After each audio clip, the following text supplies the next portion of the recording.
अस्सलामुअलैकुम वरहमतुल्लाह। दोस्तों, क्या डीएपी वाकई ही असासी खाद है और जब हम इसको अपने खेत में इस्तेमाल करते हैं तो क्या ये हमारी ज़मीन की पीएच को बढ़ा देती है और उसको मज़ीद असासी कर देती है?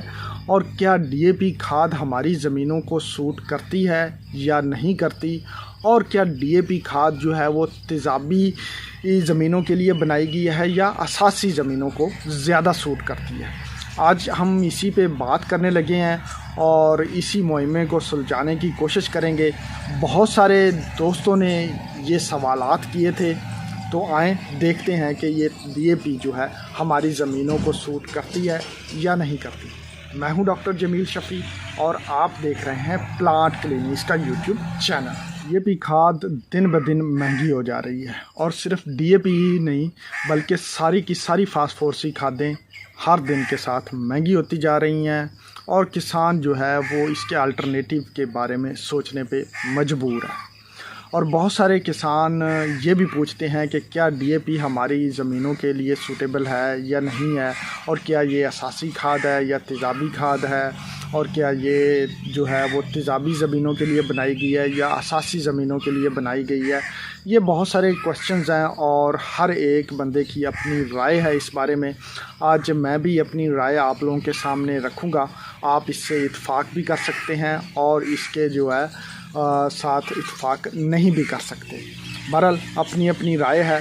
मैं यहाँ पे जो अपनी राय दूंगा उसमें मुख्तलिफ़ साइंटिस्ट के जो है वो साथ में कमेंट्स भी शामिल करूँगा ताकि उनके साथ आप रिलेट कर सकें और आपकी स्क्रीन के पे मैं वो साथ साथ शामिल करता जाऊँगा ताकि विद रेफरेंस बात हो सके, ना कि विदाउट रेफरेंस बात की जा सके। तो दोस्तों, आम तौर पर जो सबसे बड़ा सवाल हमारे सामने आता है कि क्या डीएपी जो है वो तेज़ाबी है या असासी खाद है। तो दोस्तों, इसका दो तरह से जवाब दिया जा सकता है। अगर हम इसके जो इंस्टेंट इफ़ेक्ट को देखें, यानी कि फ़ौरन जो इसका इफ़ेक्ट आता है तो वो असासी आता है, लेकिन अगर हम लॉन्ग टर्म में इसको देखें तो इसका इफ़ेक्ट तेज़ाबी आता है। अब ये कैसे हो सकता है कि जो है वो इब्तदाई इसका असासी इफ़ेक्ट है और लॉन्ग टर्म जो इसका अगर लंबे दौरानिए में देखें तो तेज़ाबी इफ़ेक्ट है। तो दोस्तों, डीएपी बुनियादी तौर पर जो खाद है वो डाई अमोनियम फॉस्फेट है, यानी कि इसमें दो अमोनिया के मॉलिक्यूल्स हैं और एक साथ में फास्फेट जुड़ा हुआ है। तो इन दोनों के मिलाप से जो है वो डाई अमोनियम फॉस्फेट बन जाती है। अगर बैग जो डीएपी का हम मार्केट से ख़रीदते हैं उसमें 46% फास्फोरस होती है और 18% नाइट्रोजन होती है। अब इसका मतलब ये है कि जब आप एक बैग 50 किलो का लेके आते हैं तो उसमें 23 किलो आप फास्फोरस ख़रीद रहे होते हैं और साथ में 9 किलो जो है वो आप नाइट्रोजन ख़रीद रहे होते हैं जो कि आपके पौधों को मिलनी होती है। अब जब आप इस डीएपी को अपनी ज़मीनों में अप्लाई करते हैं तो जब आप पानी लगाते हैं तो पानी के बाद ये जो इसके मॉलिक्यूल्स होते हैं, जो कि मैंने आपको बताया कि डीएपी में फॉस्फेट होती है और अमोनिया की शक्ल में नाइट्रोजन होती है, तो ये आपस में टूटते हैं, जिसको कहते हैं हाइड्रोलिसिस, कि चीज़ों का पानी की मदद से टूट जाना। कि जब भी आप किसी चीज़ को पानी में हल करते हैं वो हल होती है तो वो अपने मॉलिक्यूल्स में टूटना शुरू हो जाती है। तो इसमें दो तरह के मॉलिक्यूल्स बनते हैं। एक फास्फोरस यानी कि फॉस्फेट मॉलिक्यूल बनता है, आयंस हम इसको बेसिकली कहेंगे, मॉलिक्यूल्स नहीं कहेंगे तो समझाने के लिए। तो एक फॉस्फेट आयंस बनते हैं और साथ में अमोनिया के आयंस बनते हैं। अब अमोनिया की जो पीएच होती है वो बेसिक साइड पे होती है, यानी कि वो ज़मीन की पीएच को ऊपर ले जाती है, असासी कर देती है। लेकिन ये इब्तदाई रिएक्शन है, यानी कि हाइड्रोलिसिस होने के फ़ौरन बाद।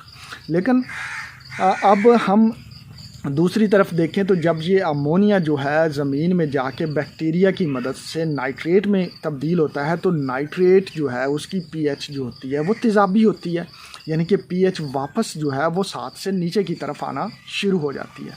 तो इस सूरत में हम अगर देखें तो इब्तदाई रिएक्शन जो डीएपी का हो रहा है वो असासी है और लॉन्ग टर्म में जब अमोनिया जो है वो नाइट्रेट में कन्वर्ट हो रही है तो इसका रिएक्शन वापस तेज़ाबी की तरफ आना शुरू हो जाता है।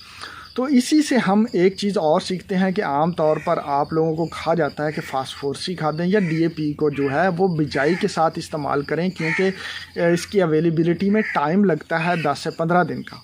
तो वो बेसिकली इसी रिएक्शन की बेस पे आपको रिकमेंड किया जा रहा होता है कि डीएपी जब आप ज़मीन में अप्लाई करते हैं तो फास्फोरस चूँकि हाई पीएच पे अवेलेबल नहीं होती, तो उसका चूँकि इब्तदाई रिएक्शन हो रहा होता है असासी किस्म का, उसमें अमोनिया होता है, तो अमोनिया की वजह से पौधे को इब्तदाई तौर पे जो फास्फोरस होती है वो नहीं मिल पाती। लेकिन जब ये अमोनिया जो है बैक्टीरिया की मदद से नाइट्रेट की शक्ल में आता है तो ज़मीन की पीएच वापस नीचे आना शुरू होती है, तेज़ाबी होना शुरू हो जाती है और फास्फोरस की अवेलेबिलिटी जो है वो पौधों को होना शुरू हो जाती है। अब सवाल ये आता है कि क्या ये असासी ज़मीनों को ज़्यादा सूट करती है डीएपी या तेज़ाबी ज़मीनों को ज़्यादा सूट करती है। तो दोस्तों अगर हम इनका कंपैरिजन करें तो ये तेज़ाबी ज़मीनों की निस्बत असासी ज़मीनों के लिए ज़्यादा सूटेबल है, क्योंकि तेज़ाबी ज़मीनों में इसकी फ़िक्सेशन का ज़्यादा मसला आता है। डीएपी को जब तेज़ाबी ज़मीनों में इस्तेमाल किया जाता है तो वहाँ पे ये एलुमिनियम और आयरन के साथ जो मिल के प्रेसिपिटेट बनाती है जो कि पौधों को अवेलेबल नहीं होते, और उस सूरत में ये वापस असासी की तरफ नहीं आती, जिसकी वजह से वहाँ पे इसकी फ़िक्सेशन या इसकी अवेलेबिलिटी का ज़्यादा मसला होता है तेज़ाबी ज़मीनों में बनिस्बत असासी ज़मीनों में। जबकि असासी ज़मीनों में इसका रिएक्शन दो तरह का होता है, इब्तदाई तौर पे असासी और फिर वापस जो है एसिडिक। तो इस तरह से एक सस्टेन फॉर्म में आहिस्ता आहिस्ता से जो है वो फास्फोरस की अवेलेबिलिटी जो है वो पौधे को होती रहती है। अब मसला जो आता है वापस कुछ किसानों का या कुछ लोगों का सवाल ये होगा कि आम तौर पर ये कहा जाता है कि ज़मीन में इसकी बहुत ज़्यादा मिकदार फ़िक्स हो जाती है 80 से 85%। तो ये मसला हमारी ज़मीनों में है, कैल्शियम की हाई कैल्शियम जो है हमारी ज़मीनों में पाया जाता है और कैल्शियम के साथ मिलकर जो फास्फोरस है वो कैल्शियम फॉस्फेट बना देती है जो कि पौधे को फिर अवेलेबल फॉर्म में नहीं होती। लेकिन ये लॉन्ग टर्म में नहीं है, फिर आहिस्ता आहिस्ता जैसे जैसे जो है ज़मीन का माहौल तेज़ाबी होता है उतनी मिकदार में जो है फास्फोरस वहाँ से कैल्शियम से रिलीज़ होके जो है वापस मिलती रहती है पौधे को। तो ये सूरत हाल है जी डीएपी के लिहाज से कि डीएपी का इब्तदाई रिएक्शन असासी होता है और फिर तेज़ाबी होना शुरू हो जाता है। तेज़ाबी ज़मीनों के मुकाबले में असासी ज़मीनों को ज़्यादा सूट करती है। अब ये मेरा हरगज़ मकसद नहीं कि आप डीएपी के जो है वो प्रमोट करने का मकसद सिर्फ़ आप लोगों तक इन्फॉर्मेशन पहुंचाना है।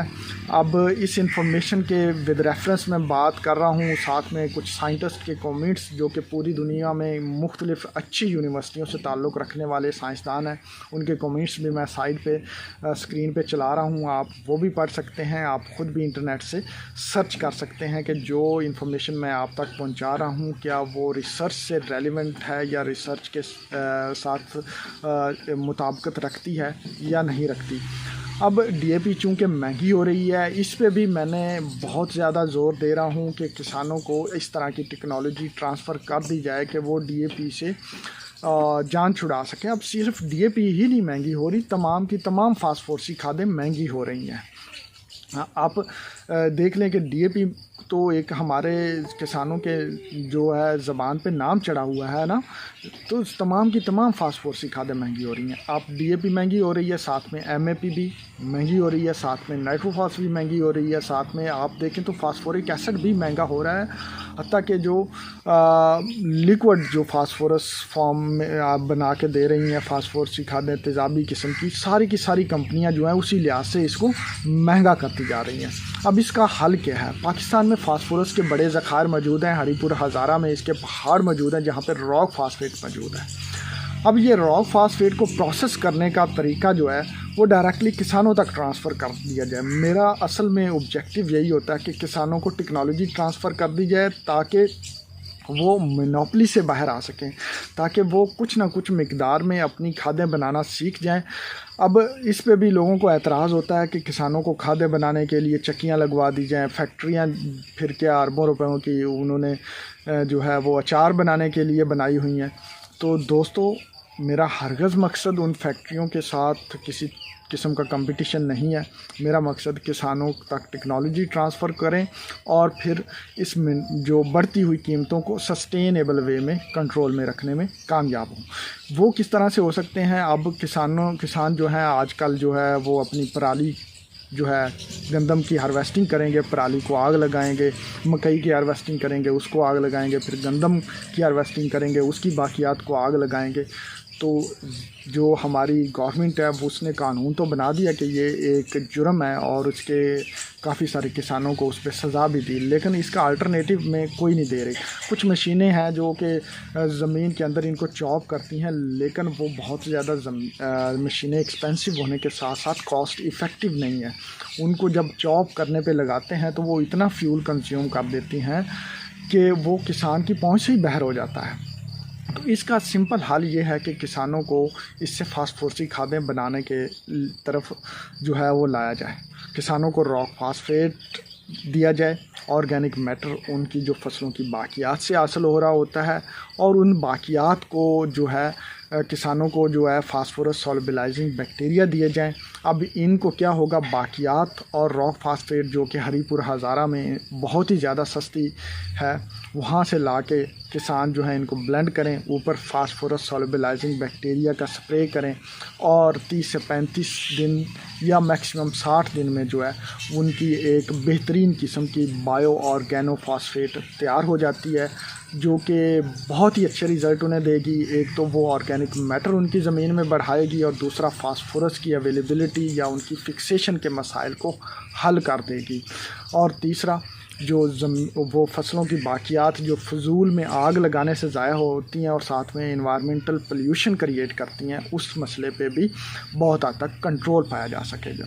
तो हर लिहाज से ही फ़ायदा है, इन्वायरमेंट भी सेफ़, किसानों की DAP का मसला भी हल, जो प्रॉब्लम हो रही है किसानों को खिलाफ FIRs हो रही हैं वो भी हल। तो ये एक ऐसी है कि गवर्नमेंट को इस तरफ आना चाहिए, किसानों तक टेक्नोलॉजी ट्रांसफ़र करनी चाहिए, ताकि वो इस टेक्नोलॉजी को इस्तेमाल करते हुए मुल्क और कौम के लिए अच्छी और सेहतमंद खुराक मुहैया कर सकें। दोस्तों, अपने दोस्त डॉक्टर जमील शफ़ी को इजाज़त दें। आपकी दुआओं के लिए आपसे दरख्वास्त। अल्लाह हाफ़िज़।